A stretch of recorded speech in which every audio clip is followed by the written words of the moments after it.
I like the way Sherry, Kazinetz, and Brown puts it here. They say the soul of a brand offers an opening for consumers to invest themselves emotionally into mass-produced goods and services and thereby form the elusive connections that result in long-lasting loyalty. When you think about your favorite artists, it's not just because the songs sound good. You buy into their story. And the things that they talk about, that they evangelize about, are extensions of how you see the world. We call that in literature cultural production. They become an outward expression of inward beliefs. It's when the brand's ideology is aligned with ours, the brand actually transcends the category. So Fruity Looms, they make underwear, right? Make tidy whities and t-shirts and whatnot. But Fruity Looms also, they do partnerships with musical artists, like Kiss and Metallica. When you see those t-shirts, they're often made by Fruity Looms, right? They pay for those licensings of their mark, and then they make t-shirts. And back in 2015, Fruity Looms decided to did some inventory on how their book of business was performing, so they know which partnerships or which licensings to re-up. And they saw that the Ramones were outselling everybody. You go, the Ramones, this is a little punk band. They made 2 albums? What's going on here? So they start to ask people, why are you wearing Ramones t-shirts? And people are like, I never even heard their music. But I wear the Ramones because the Ramones mean punk rock.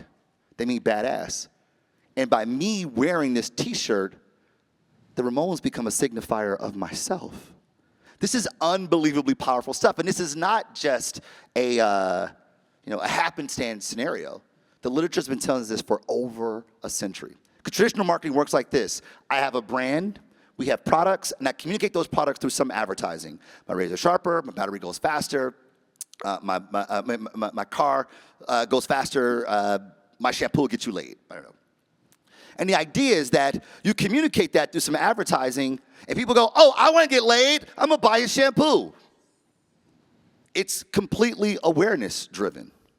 But what we're seeing here, what the literature's been telling us for a century, and the biggest, most impactful brands have evidence for us, is that when a brand finds a community of people who see the world the way they do, a networked tribe of people, those people not only consume, but they use the brand to communicate their identity. And then they share with people who are just like them. And they share with people who are just like them. And they share it, and they share it, and you start to get a network effect. So I used to run digital strategy for this woman named Beyonce. She sings a few songs. And I ran digital strategy for her in the I Am Sasha Fierce days. So this is a great time to be in the Beyonce business, right? It's never a bad time to be in the Beyonce business. It's a particularly good time to be in the Beyonce business because she was transcending being an artist to being an icon. And what is an icon? It's a symbol of meaning. We talk about having iconic status, that they mean something beyond what they do. She signifies something. So my job, among many tasks I had with her, was taking her offline fan club and bringing it online. So move from people writing letters, I love you so much, Beyonce, to getting them engaged on social networking platforms. And for me, easy peasy. You got Facebook was killing, Twitter, before it became stupid X, was out, and we had Foursquare, which was whack, but whatever. Right, so that was available. I'm like, this is going to be an easy thing for me to do. I felt so confident about this. We actually gave the audience a name. We called it the Beyontourage.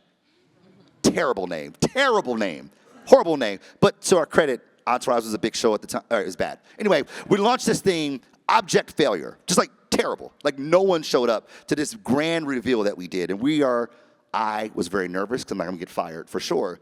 So I had my team kind of scour the internet. And we found in the recesses of the internet this small little group of people who called themselves the BeyHive. And these folks weren't just fans of Beyonce. They saw the world the way she did. Since Beyonce's been Destiny's Child to who she is now in her queendom, Beyonce's always been about women's empowerment. From day one. From No, No, No, No, to Bills, to the left, to Survivor, Who Runs the World Girls, Get Information, and everything in between. Not only did these people see the world the way Beyonce did, but they also had their own language. They had their own artifacts. They had their own behaviors. I was like, yo, this is a thing for real, for real. So we cut bait on the Beyontourage because it was terrible, and we adopted the BeyHive as her official fan club. And this is what I learned, that you don't build community, you facilitate it. That is, you understand how you see the world, and then you do the work to find people who see the world the way you do, and then you preach the gospel to them. And they go, finally, someone said it. They go, yo, Char, come check this out. This is exactly what we were talking about the other day. And then they share it with other people. And when the conviction is so salient, it begins to transcend the context in which it originally began. Right? Beyonce is an artist, as we know her to be. But they're church services dedicated to Beyonce. She's not the deity, but they are worshiping through the lens of women's empowerment. And that may seem super hyperbolic, but there's actually neuroscientists that are showing that when we engage with brands we feel most connected to, it activates the part of the brain that's activated when we engage in religious experiences. This is unbelievable stuff here. And this is what you have at your disposal, the power of brand.